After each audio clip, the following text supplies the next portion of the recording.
go ahead and kick us off and get started with some housekeeping items, introduce myself, introduce our panelists, and then we're going to dive into the session today.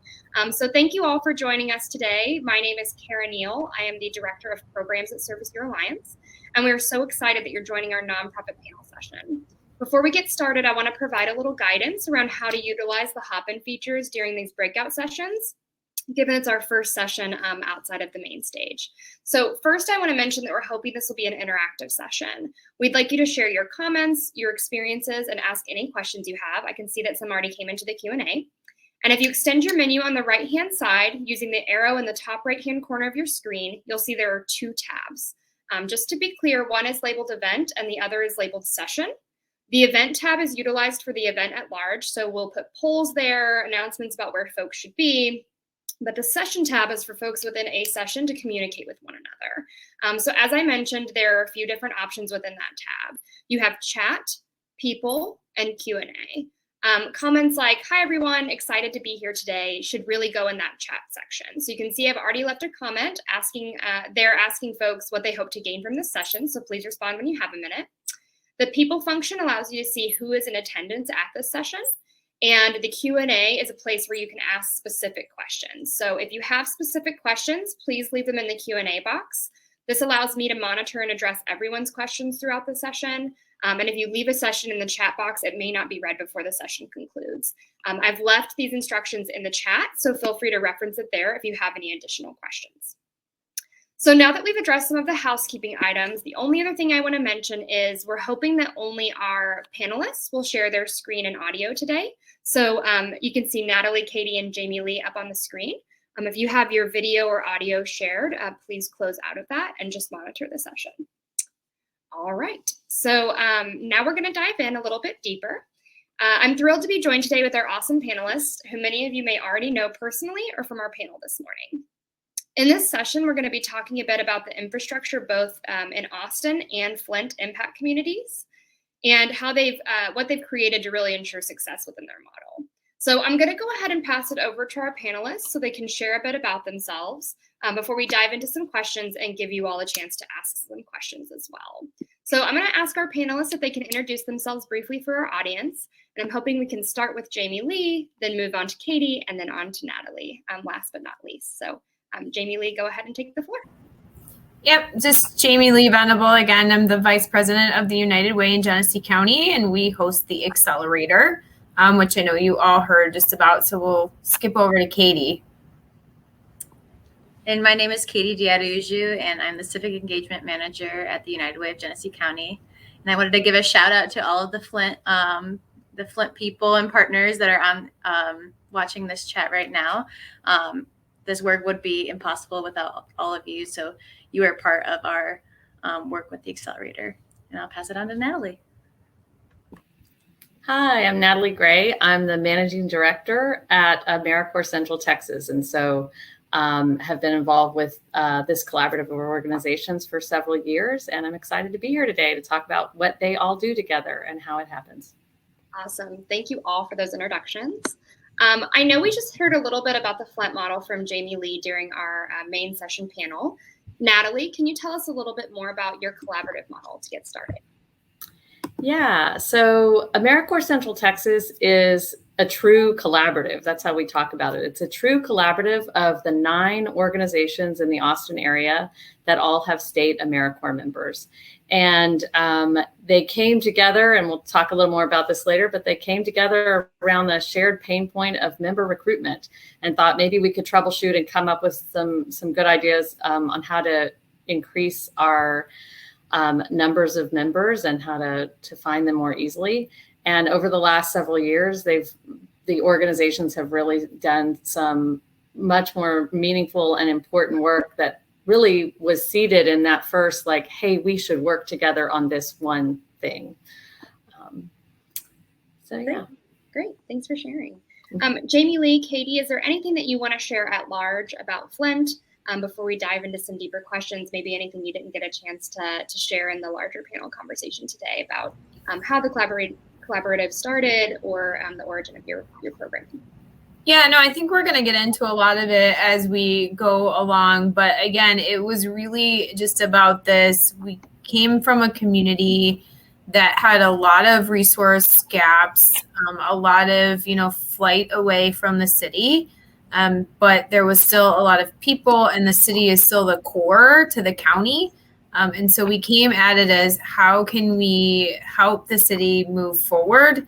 And that's, we came at it from AmeriCorps because that's what we knew, and where we could come in. So I know we're going to get into a lot more of how that all came to be as we go forward.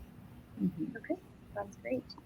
All right, for our next question, I'm wondering, Natalie, if you can tell us a little bit about the origin story of how your impact community came to be, and how it's structured.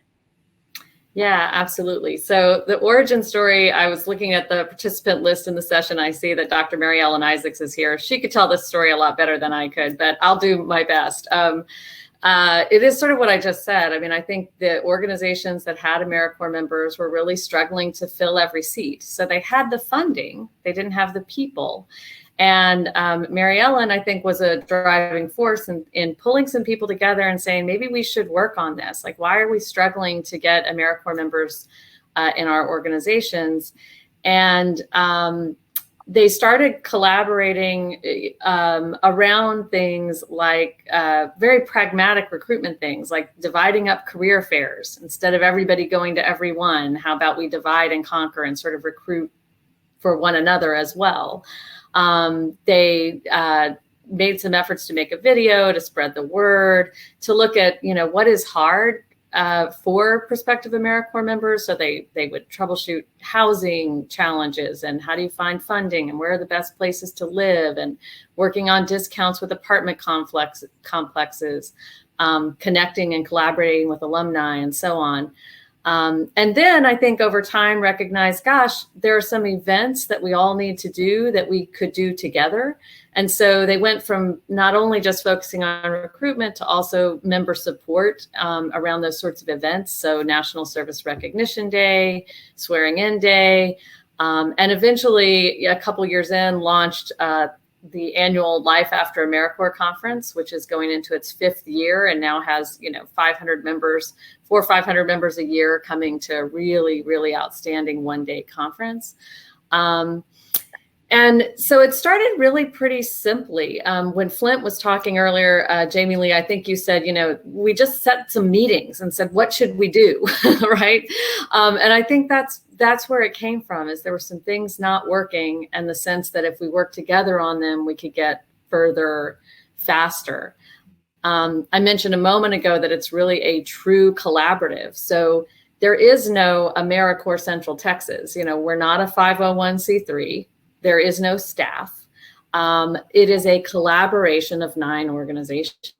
And so it's really a staff-led effort at this point, with some backbone support provided by me as an independent contractor. So I sort of help things keep moving along. So that's sort of the origin story. In terms of how we've eventually structured ourselves, is we felt there was a need to have a partnership agreement. And so the organizations worked together to draft that. Of course, you need money to do some of the things they wanted to do together. And so they set up, they worked with Austin Community Foundation, who's our fiscal sponsor, and then sought some funding. And so our first funder and our biggest champions, the Michael and Susan Dell Foundation, that has helped us strategic plan around some, and really get our vision refined. Like, what could we really be doing together to make a bigger difference in Central Texas? And that's what we're doing now, is working together to sort of execute that strategic plan. That's wonderful. Thank you so much for sharing that. It seems like you all are doing incredible work, and I really appreciate the piece on funding. I'm sure that folks are going to have questions about that, and we'll get into that more later. So thank you so much for sharing. A nice little caveat there. I was going to ask Jamie as well. I know that you mentioned that Mott and the city were really critical partners for you to get this work off the ground in your community. Are there other components or other critical foundational pieces that were important for you as you got this off the ground? Yeah, I mean, once we had, the city kind of engaged that, yeah, we think we could use this as a support, we couldn't come at the city with, the 10 members we had. Like, the need was so much bigger than, the small handful of members. So we really had to build a relationship, a strong relationship, still building and keeping it with our commission, our state commission, right? Because we need them to buy into what we're doing, to continue to give us the slots, to want to work together. And we built that relationship alongside the city. Once we got the city, yeah, let's do this. We brought the commission along and said, okay, here's the plan we're following. Here's the strategy that we're thinking about. You know, we know that these are kind of the focal points for AmeriCorps. Where do you think that you could be supportive of that? And that just kind of naturally came out with a lot of things, different programs that were happening in different parts of the state that they wanted to see happen in Flint. Hey, we'll give you a shot. And we were able to just success after success after success, to the point of when, you know, the previous administration at the federal level decided that the opioid crisis was a national pandemic. You know, Vista is calling and say, hey, will you try this for us, right? We'll give you 6 slots if you try it. Can you just see if this works? And so that took years, though, of getting us through and trial and error, but it was all because of that relationship that we started to build with the commission. And then I'm trying really hard not to say the corporation at the national level, but at AmeriCorps on the national level. Awesome. Thank you so much for that context. That's really helpful. So I'm going to pivot a little bit because I'm sure folks want to hear a little bit as well about the day-to-day. So I'm curious to know, Natalie, if you can share first, who leads the day-to-day work for you all, and what does that work really look like? And if you just want to add how you might pay for staff time in there, that would be really helpful as well. Yeah. So I'll start with what is the work. So I mentioned that it was 2018 when I think the organizations had been working together long enough that they really started wondering, like, is there more? Is there something more we could be doing together? We used to joke, the question was, is there a there? And so Michael and Susan Dell Foundation, which had provided some initial funding, granted the organizations enough money to do a strategic planning process. And the result of that is that we now are working toward 3 aims. One is to build a more local, more diverse core across Central Texas. One is to build a better pathway from service to employment and higher education. And the third is to advance diversity, equity, and inclusion in each individual organization by working together in the ways that we can to further that. And so how does, you know, you've got this great plan, how does that happen is a good question. And my role came to be because when the organizations got the initial grant to do strategic planning, they didn't have the capacity to write the RFP, run an RFP process, you know, select a contractor, manage a contractor, and sort of recognized we need a little bit of what everyone refers to as backbone support. We need someone to manage all of that.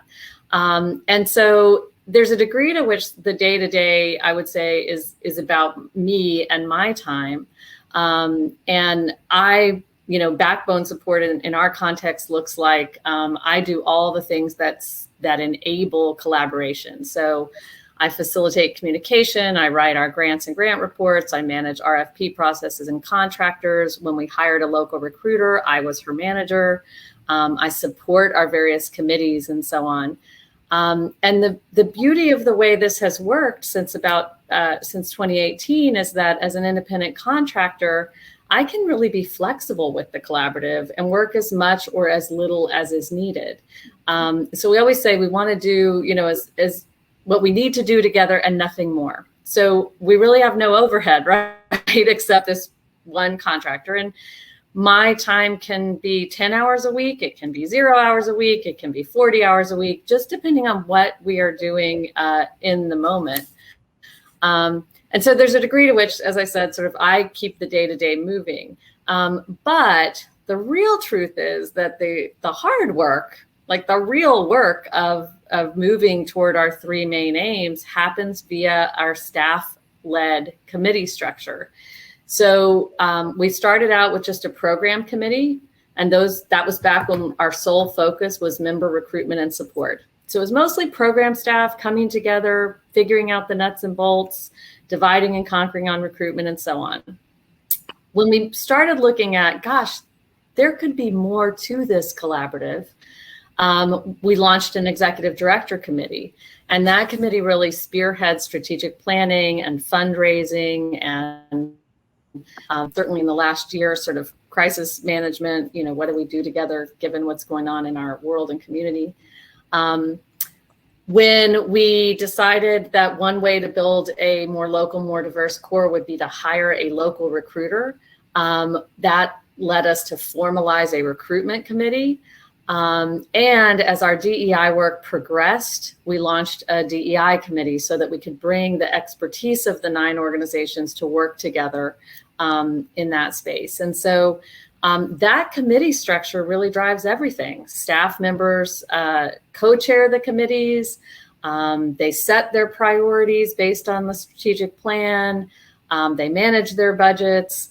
And each fall we sort of meet again and decide, okay, where are we in our plan? What's the next phase of work? So in the beginning, every organization had to contribute dollars to be part of this so that there would be money to do stuff with. And now we're at the point where we are able to fundraise, to provide the backbone support, to hire the recruiter, to contract with the marketing and communications firm, and to provide a lot of DEI training that is essentially like our organizations getting grants. They're accessing free training and support services because together they're able to raise dollars and commitment that they might not be able to raise on their own. Well, that's really helpful. Thank you so much for sharing.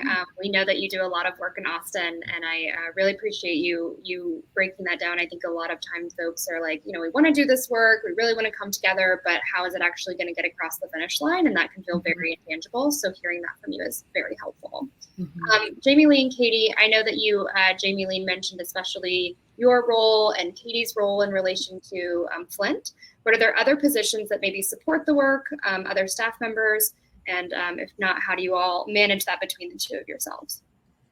So we have, the United Way, in addition to the accelerator, we run our own AmeriCorps program, right? We have 15 MSYs, plus we have a state, and then we have 6 Vistas. And so that is managed by a separate individual that runs the traditional program director role of an AmeriCorps fund that you all are familiar with. But for Katie, it's, all of the things accelerator is really, between Katie running it, me offering the support that she needs to remove barriers, make connections. And then we have 2 other staff that also help. They're not full-time in that role though, right? So Diane, who's on our team, supports the AmeriCorps program, but she is primarily focused on our volunteer center. And then we also have Sharika, who also supports the AmeriCorps role, but is also on our volunteer center. And so we don't have a ton of staff, doing this massive project that we have. A lot of it is relying on Katie to lead with, the 3 of us coming behind her in support as much as we can. So you don't need a big staff. We figured out how to do it without it. I'm sure Katie would love a bigger staff. I'm sure my Diane and Sharika would also agree with that statement. But that's what we have.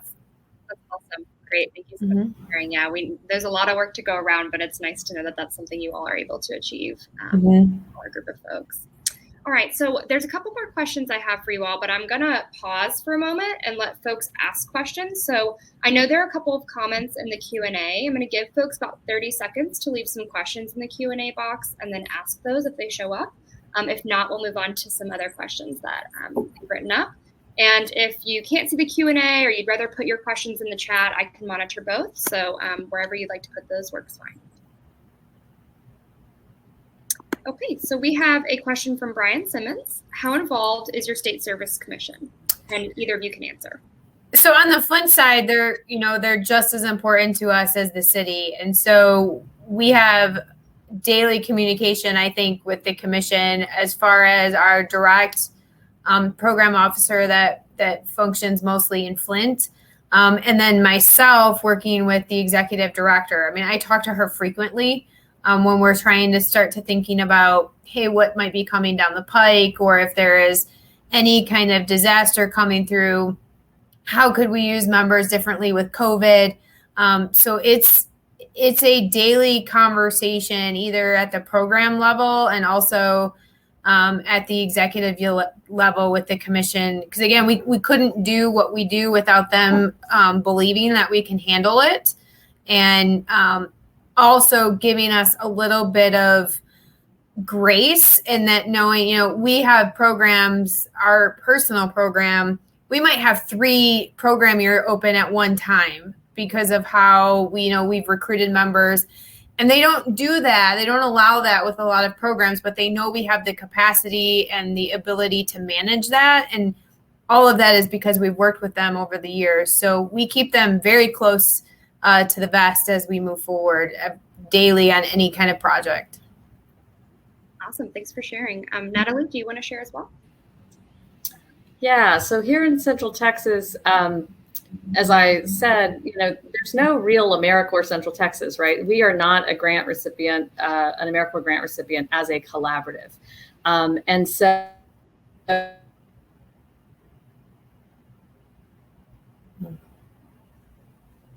oops, I think that Natalie might be freezing up for us a little bit.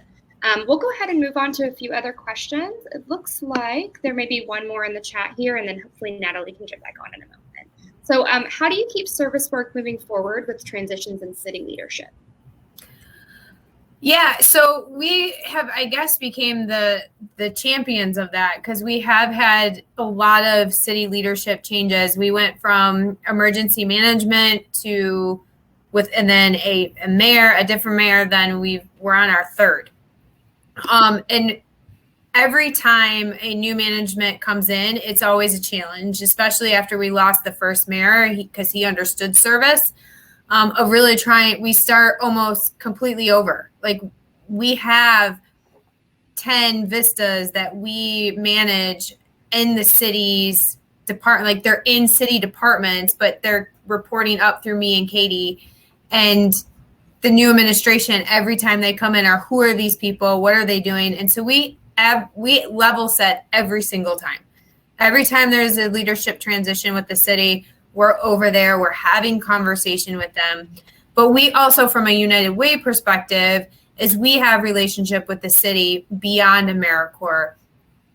I love the city to death, but in some cases, as any municipality, it can be very dysfunctional.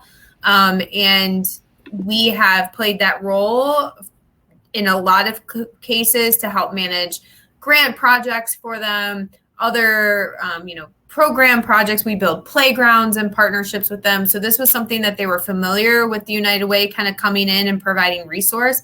But every time the administration changes, we have to reset that. We used to have, Katie's position was actually the chief service officer for the city. And that was, she was still a United Way employee, but we had an MOU with the city that she was considered this chief service officer. She had a desk over there. She managed the vistas that we had and really helped the city move forward.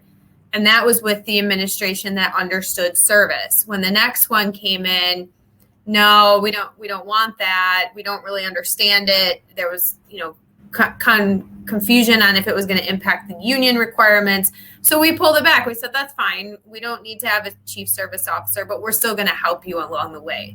And so every time it's a start and stop and start and stop, but we have not we've done this 3 times. Well, 4 if you count the emergency manager in this, and we've never been completely stalled where we can't function. Awesome. That's really helpful, Jamie. Thank you so much for that response. Natalie, I know that we had some technical issues. I'm going to kick it back over to you to finish that, what you were saying about the state services. Yeah. Thank you. I was saying earlier, this is the only downside to this platform, or a big downside anyway. Thank you. So our State Service Commission, so AmeriCorps Central Texas is not a grant recipient at all, but all 9 of our organizations are, and that's the common thread that brought them together to start collaboration in the first place. And so our relationship is based on the years of history of these individual grantees having worked with One Star. And those roots run pretty deep. I mean, there are folks in the State Service Commission who served in one of these 9 organizations, or were on staff in one of these 9 organizations, or both. And there's just a history of of being grantees and partners. And so my experience is that our relationship with our State Service Commission is collectively one that is really collegial, really trusting, and built on a lot of mutual respect. And so the One Star made it possible when we started doing the Life After AmeriCorps conference and some different member development events and PD. They made it possible for us as a collaborative to get funding from them through a grant going to one of our organizations, but for this purpose, to support all of our member recruitment and development budget. And that's, I think they've been doing that for the last 4 years. Another example would be when we got a grant from the Weber Family Foundation to increase stipends for returning members by $2,000 a year. We actually went over to our partners at One Star and said, how can we do this and be sure that it all, doesn't cause any problems for any of the organizations as grant recipients? And One Star actually ended up committing additional funds such that every single returning member in Central Texas was eligible for an additional $2,000, either from One Star or from Weber. And so the partnership is just really strong, and we're very thankful for it, and looking forward to it continuing to grow over time. Great. Thank you so much for that. And I think you probably heard when you came back on, Jamie responding to a question about how to keep the work moving forward with transitions in city leadership. I'm wondering if you can speak a little bit to how you all may work with the city in your community, if at all, and how that impacts you.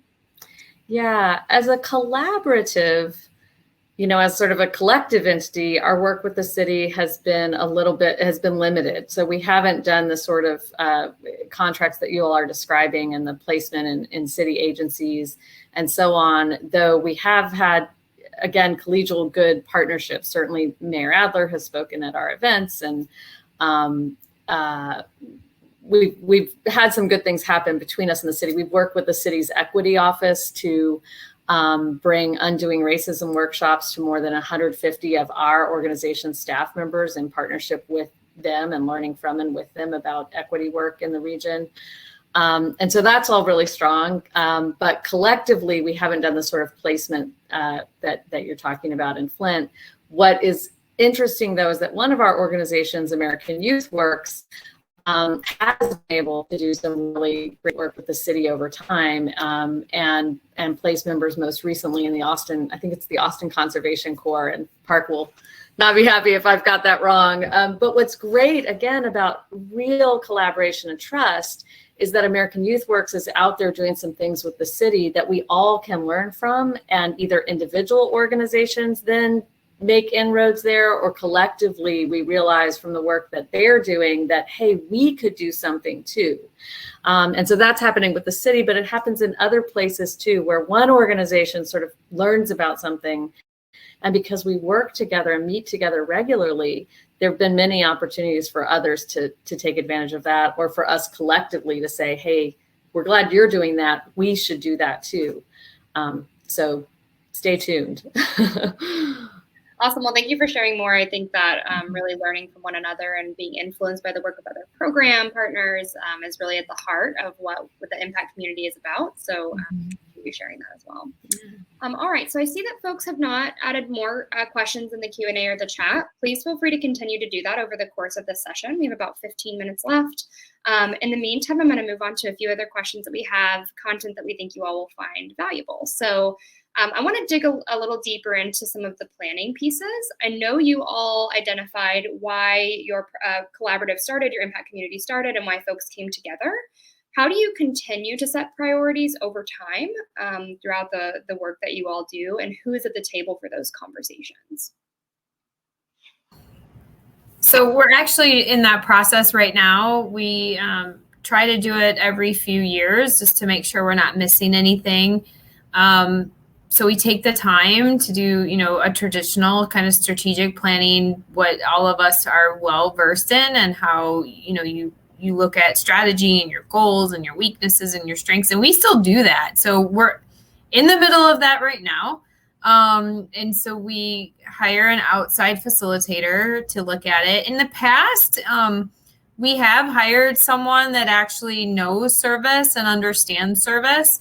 But this year we decided for the facilitator to do somebody that didn't know anything about what we were talking about, to really try to get that, real look at, like, this makes sense, this doesn't make sense. And sometimes when you know something and you're interviewing or you're writing up a report and you know the topic, you're going to kind of put your own thoughts on it without actually, this is not what I heard in the community. And so we did that this time, and it was really fascinating on some of the outcomes. Like, we just are starting to get this information back. But we ask our members, what is going on? What are you seeing? What changes do you need to have? We ask our project and site supervisors and host sites, what are you seeing? And then we have, a group of stakeholders that we look at, your Mott foundations, the mayor, the mayor's office, and different stakeholders within the community that probably also don't know anything about service, with the exception of the Mott Foundation, of course. But what is it that you see the community needs, and gather that together. And then we go through a planning process. We have a service champions work group, where it has some stakeholders, it has some host sites, and it has some members on it that we really start to create what that vision is, for the next year to 3 years. Recognizing, I don't think we've ever made it completely. We've always created a 3 or 4 year plan. And by 6 months or 7 months into it, we completely change it all over again. So one of these days we're going to realize maybe we should do this every year and not every so many years. But that's what we do. And it was fascinating to see kind of the responses from the interviewers, this time, having not understood service. And it helped us really see things like, ethnic differences in service positions, and between state and Vista, what some differences are that we thought we were doing really well in and maybe we weren't. But we constantly look at that stuff, reconvene, reimagine, and move forward. And then that makes us also nimble. So when things like a water crisis happens or a global pandemic happens, that we're used to that we're able to quickly change hands, make the call to the commission, like, this is what we can do. Can you help us? So it's a constant review of strategy. That's great. I think that strategic planning process is so important. And I think your point about an outside perspective, especially when it pertains to recruitment, is really important, right? Like, why do folks care about serving, and really understanding what appeals to them about service that draws them to service. Natalie, I believe that your community has done quite a bit in the recruitment space. Curious to know if you could touch a little bit on that and some of the other ways that you all set priorities in Austin. Yeah. Well, I was laughing when Jamie Lee was saying, make this plan, and really after 6 months, it just is what it is, because life is life. And so here in Austin, in 2018, we did that kind of formal planning process, outside consultants, focus groups, interviewing community stakeholders, interviewing members, and really pulled that together to set our 3 big priorities around recruitment, essentially workforce development or pathways to higher ed, and DEI work. And that's been our guide all along, but we haven't necessarily gone and checked every box and kept doing everything, because as you go, you learn. And as resources are limited, time is limited, because again, this is a staff-led collaborative. People have whole jobs.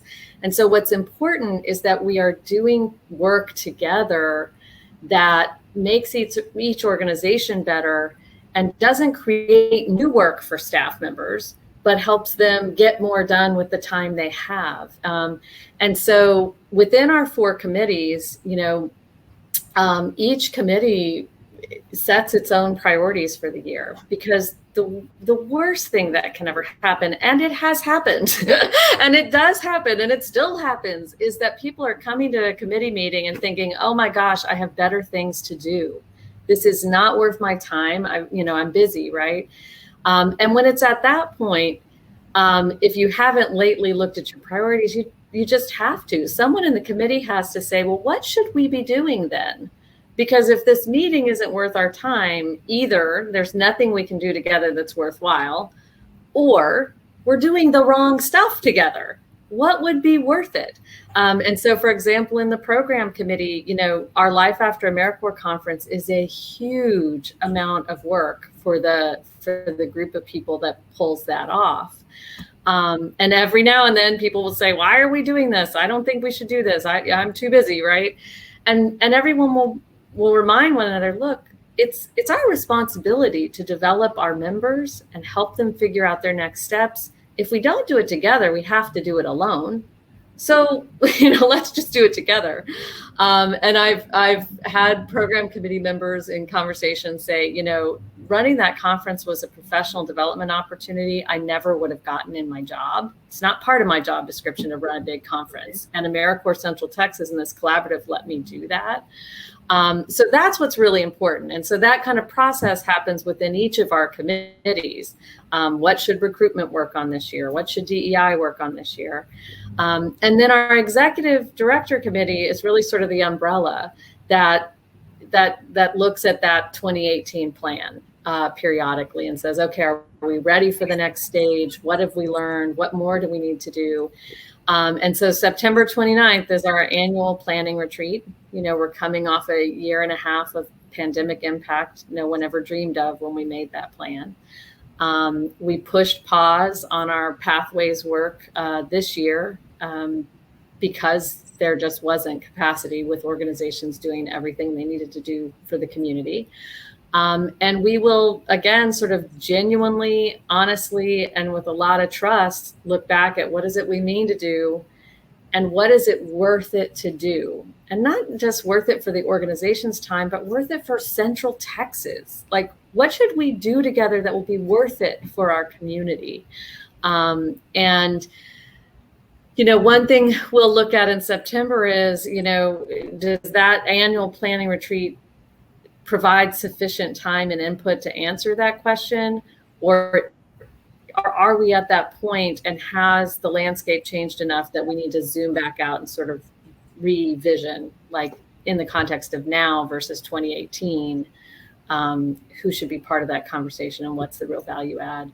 But what's really beautiful to me as I've watched it unfold over the last few years is just how genuine it is in terms of this trusting collaborative that really folks want to add up to more than the sum of their parts. They want to do work that's meaningful and worth their time and makes a difference. And when we realize in a committee that we're working on something that just isn't going to add up to much after all, just stop. Let's don't do that. You used the word nimble earlier. I think Jamie Lee did. And that's what it is. There's no big bureaucracy telling any committee member or any staff member or any executive director what to do. It's really us deciding what is the work of this committee or this collaborative this year. So.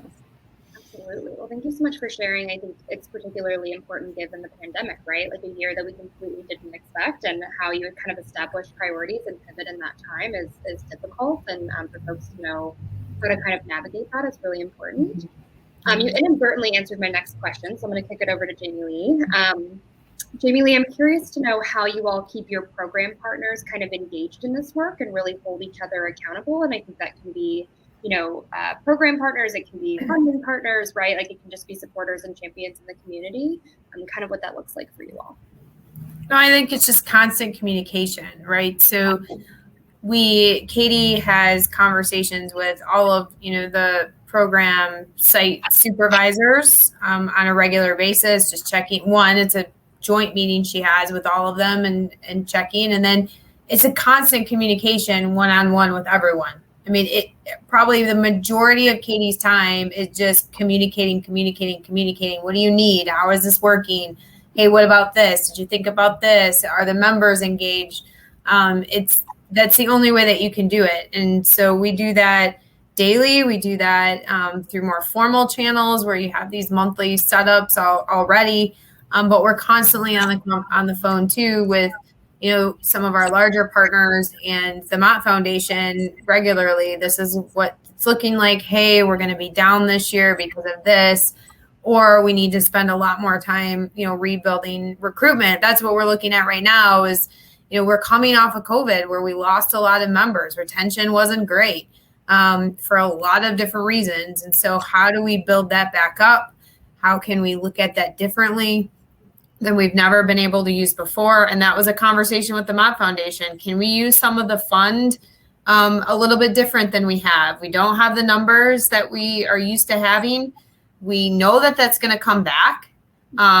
So what can we do to help build that, recreate it, get the, legs back under the ground? And so we do that all the time, but there's no great secret sauce that I'm sure everybody's looking for me to say something super intelligent.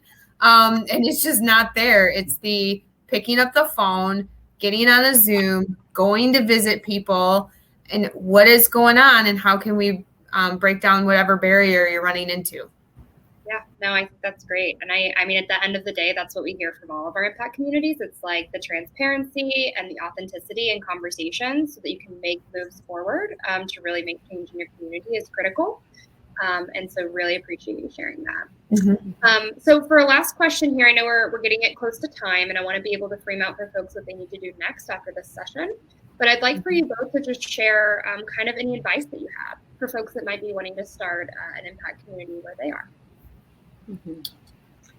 I'm going to divert mine to Katie, right? So, I've been in this since it came. And so I have lots of thoughts. And like I said, that partnership with the city is the most important thing because that's what our vision was, right? Was helping the city. Whatever your vision is, you got to find that partner and get them to go, yep, okay. But, Katie is really looking at, and I think we talked about in the panel too, we really made a shift that we're still focused on the host sites in the city. And not that we don't care about them, but we've really made this shift about the members. And I wish we would have done that probably earlier on. But I'm going to let Katie go from there. Yeah, it's been really great. And I think kind of going back to how do we keep the partnerships going with our host sites and our different community partners and stakeholders has really been showing what the value add we bring to their programs and to their members. And so I think the advice I would have is to focus on the members, lift up their stories, because that's what service is about, is the service they're doing. It can be hard sometimes when you're in the program management side and you're just looking at structures and systems to lose sight of this is someone who just sacrificed a year of their life to serve the community. And so how can we support them? How can we help them? And so that's been our goal in this coming year is, okay, how can we make this the best year, the best AmeriCorps service year for the member, because that's ultimately going to help them have a bigger impact on the community. So I think that would be my advice, is just focusing on the member, start with the member and then build from there. Mm-hmm. Awesome. Natalie, would you have anything to share? Yeah, I laughed at there's no secret sauce because that resonated so strongly. I mean, I think my biggest advice is really just start, right? I think it's those first conversations of is there something we could be working on together that would let us make a bigger difference? There's that adage, a journey of 1,000 miles begins with a single step. And so it really is just take that step and then just keep going year after year and or month after month, how is it going? What are we doing? What should we do differently? I think that's really it. It's just go forth. And the only other thing that came to mind that I hadn't thought of previously was the importance of outsider input. I think some of our biggest turning points have come when we have engaged people who have not been involved in national service at all. So during our strategic planning process, some of our most important stakeholder interviews were the ones that said, well, why do you think you're struggling with recruitment? And every answer folks gave, they'd say, well, why do you think that is? Why do you think that is? Why do you think that is? That led us to prioritize real commitment to every organization advancing in diversity, equity, and inclusion, because there were some deeper whys as to why it might be hard to recruit a more diverse, more local core here. And we're now working on those things. But without those conversations, I'm not sure that our organizations would have all gotten to that point on their own. And there was one other little story that I lost, but I think just getting that outsider perspective. Oh, I know. It's working with we've been working for over a year with cultural strategies, which helped us sort of create what is the AmeriCorps Central Texas brand and messaging and so on. And as a partner, our partner there was just fabulous, because he literally is like, what are you even talking about? Like, those words, he actually called me when he received the RFP and said, this whole paragraph, I don't know what it means, right? And you realize we do national service speak that people don't understand, and they don't think AmeriCorps is for them as a result. So it is really about changing the language, engaging in plain speak, and making sure that this doesn't look, feel, and sound like something that is only for a small group of people to do. And that's been a game changer as well, is changing how we talk about national service in Central Texas. So. That's awesome. I love that, Natalie, the national service speak. It's hard. Yeah, when he called and had those questions on the RFP, I had a feeling he was going to be the right partner. Great. Well, thank you all for your great contribution. Really appreciate your feedback today. I know that we are at time, so I just wanted to thank you all for participating in the session today, and give a big thank you to our panelists for their participation as well. If you think of a question that you'd like to ask, or that you didn't get a chance to ask during this panel, I encourage you to reach out directly to the panelist via private message through the platform. So if you click on their name, you can see that it'll allow you to direct message them. And then if you look at the little, kind of looks like a paper airplane in the right-hand corner, that's for direct messaging. So you can reach out to people there as well. I want to give a little bit of context as to what's happening next. So it's 4 o'clock. At this time, we're going to open our first networking space. You'll go to the left panel where you'll see a networking label. And once you click into that networking space, you'll see that you are ready to network, and the platform will automatically connect you with another person in the space. So it kind of looks like a speed dating feature where you're one-on-one with somebody whenever you're networking. From here, you can meet new folks one-to-one and exchange any contact information if you choose to do so. If folks have questions, I'm an organizer. There are other organizers at Service Year Alliance that you've seen commenting in the event chat. Please feel free to reach out to us at any time throughout the course of the event. Otherwise, we look forward to seeing you in the coming days. Thanks, everybody.